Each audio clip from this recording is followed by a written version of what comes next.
Praise the lord. ప్రభు అయిన యేసుక్రీస్తు నామములో అందరికీ వందనాలండి. ఈ రోజు దేవుడు మనతో మాట్లాడుచున్న మాటను మనమందరం కూడా శ్రద్ధగా ధ్యానించుకుందాం. మార్కు సువార్త 9వ అధ్యాయం 23వ వచనంలో వాక్యం సెలవిస్తున్న ప్రకారము, నమ్ముట నీ వలనైతే నమ్మువానికి సమస్తము సాధ్యమని వాక్యం సెలవిస్తుంది.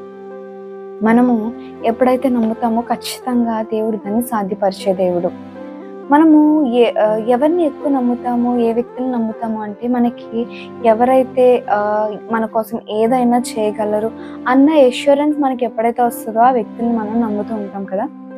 కానీ ఈ రోజుల్లో చూసినట్లయితే మనము ఏ వ్యక్తిని నమ్మే అంతగా మనతో ఉన్న వాళ్ళు ప్రవర్తించట్లేదు.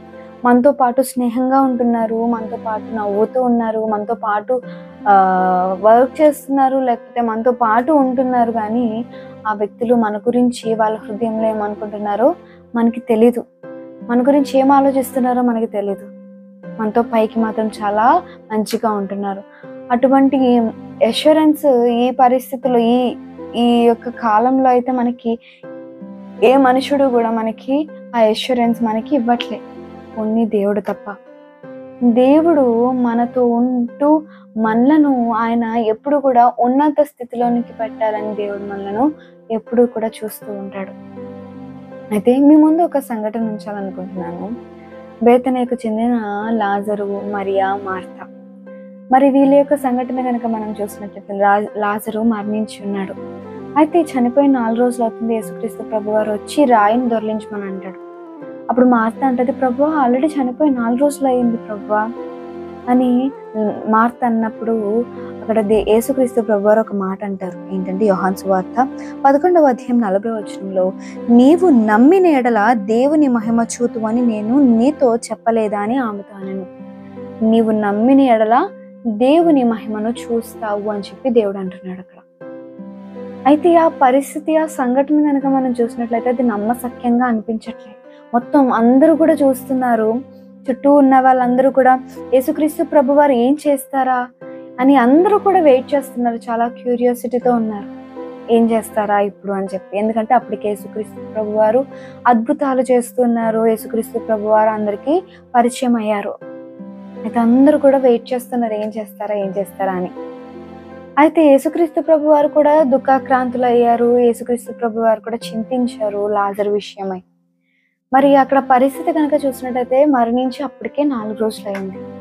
మనకు జీవితంలో కొన్ని పరిస్థితులు ఉంటాయి, నమ్మశక్యంగా ఉన్న పరిస్థితులు. మరి మన వాక్యాలేమో మనతో ఎలాగా దేవుడు మాట్లాడుతూ ఉంటాడంటే, నమ్మితే ఖచ్చితంగా మహిమను చూస్తావు, ఖచ్చితంగా నీ యొక్క జీవితంలో రెస్టోరేషన్ పీరియడ్ అనేది ఉంది, ఖచ్చితంగా దేవుడు నిన్ను నిలవబెడతాడు, అన్ని కోల్పోయిన స్థితి నుంచి దేవుడు నిన్ను పైకి లేపుతాడు, ఖచ్చితంగా దేవుడు నీకు సహాయం చేస్తాడని మనతో దేవుడు మాట్లాడుతూ వాక్యం ద్వారా, సేవకుల ద్వారా మాట్లాడుతున్నప్పుడు ఆ మాటలు విన్నప్పుడు మనకి మనసులో సందేహం మాత్రం అలానే ఉంటూ ఉంటుంది.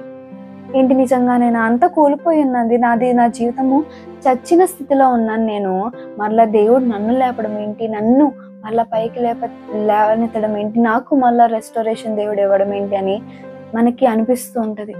చచ్చిన స్థితిలో ఉన్నాను కదా అని, ఈవెన్ స్పిరిచువల్గా, ఫిజికల్గా, మెంటల్గా కూడా. మరి దేవుడు అంటున్నాడు, మరి లాజరు జీవితాన్ని కనుక మనం చూసినట్టయితే అప్పటికే మరణించి 4 దినములు అయిపోయింది. అక్కడ దేవుడు ఆయనకు నామాన్ని మహిమపరచడానికి దేవుడు అక్కడ కార్యం చేసినట్లు మనం చూస్తాం. మరి దేవుడు మరణించిన లాజర్ను బయటకు తీసుకొచ్చాడు, లేపాడు కదా ఒక్క మాట ద్వారా. మరి మన జీవితంలో కూడా అటువంటి డ్రై స్టేజెస్, అన్ని కోల్పోయిన స్థితిలో దేవుడు కొన్నిసార్లు మనల్ని పెడుతూ ఉంటాడు. ఎందుకంటే ఆయన మహిమ కొరకై, మన జీవితం ద్వారా ఆయన మహిమ పొందడానికి కొన్ని పరిస్థితులను దేవుడు మన జీవితంలో అలౌ చేస్తూ ఉంటాడు. మరి అప్పుడు మనం లోబడాలి. మరి దేవుడు నమ్ముతున్నాం కదా, దేవుడు ఏదైనా చేయగల సమర్థుడని మనకు తెలుసు. కానీ ఈ డ్రై స్టేజ్లో ఉన్నప్పుడు, అన్ని కోల్పోయిన స్టేజ్లో ఉన్నప్పుడు మనకి నమ్మశక్యంగా అనిపించదు. అన్ని సందేహాలు మన యొక్క హృదయంలో, మన యొక్క మనస్సులో సందేహాలు కలవర పెడుతూ ఉంటాయి. అటువంటి స్థితిలో మనము ఎప్పుడు కూడా కలవరపడకూడదు. చచ్చిన లాజర్ను 4 రోజుల తర్వాత కూడా లేపిన దేవుడు మన యొక్క జీవితంలో అన్ని కోల్పోయిన స్థితి నుంచి కూడా దేవుడు లేపగల సమర్థుడండి మన దేవుడు. నమ్మినట్లయితే మరి ఇక్కడ 40వ వచనంలో అదే కదా, నీవు నమ్మితే దేవుని మహిమ చూస్తావు అని. మన జీవితంలో మనం నమ్మితే ఖచ్చితంగా మన యొక్క జీవితంలో కూడా అనేకమైన మేలులను, దేవుని యొక్క మహిమ కార్యాలను మనము చూస్తాము. మరి దేవుడి యొక్క మాట ద్వారా మనల్ని అందరినీ బలపరుస్తున్నాడు. మరి మీ జీవితంలో మీరు ఎలా ఉన్నారో నాకు తెలియదు. దేవుడి యొక్క మాట మరి మీతోనే మాట్లాడుతున్నాడేమో. దేవుడు మిమ్మల్ని బలపరచడానికి ఈ యొక్క మాటను మీ వద్దకు తీసుకొచ్చాడేమో. దేవుడు మరి మిమ్మల్ని వదిలేయలేదు. మనల్ని దేవుడు ఎప్పుడు విడిచిపెట్టే దేవుడు కాదు, ఎప్పుడు మనల్ని వదిలేసే దేవుడు కాదు. మనలను పైకి లేపగల సమర్థుడు. ఆయన నామ మహిమార్థముకై దేవుడు పరిస్థితులను ఎలా చేసినప్పటికీ, దాని ద్వారా దేవుడు మహిమ పొందుకోవడానికి ఎలా చేసినప్పటికీ దేవుడు ఖచ్చితంగా మనలను ఉన్నత స్థితిలో, మరి మన యొక్క లైఫ్లో అన్ని కోల్పోయి అన్ని డోర్స్ క్లోజ్ అయిపోయి ఉండొచ్చు, కానీ దేవుడు ఆయన మహిమ కొరకై ఒక గొప్ప ద్వారాన్ని దేవుడు తెరుస్తాడు. నమ్మినట్లయితే ఖచ్చితంగా మనం దాన్ని పొందుకుంటాము. ఈ యొక్క వాక్యం దేవుడు మన అందరి జీవితంలో నెరవేర్చునుగాక. ఆమేన్. అందరూ తల వంచినట్లయితే ప్రార్థన చేసుకుందామండి. సర్వోన్నతుడా యేసయ్యానికి వందనాలు. ఈరోజు మీరు మాతో మాట్లాడిన వాక్యం బట్టి నీకు స్తోత్రం. మా జీవితంలో ప్రభు అన్ని కోల్పోయిన స్థితిలో ఉన్నప్పటికీ విశ్వాసంలో మేము ఎప్పుడు సన్నగిల్లకుండా ప్రభు నీ యందు నమ్మిక ఉంచే జీవితాలను మాకు అనుగ్రహించండి. నీ ప్రేమ, జాలి, దయ, నీ కరుణను మా మీద హెచ్చుగా నీవే కుమ్మరించండి.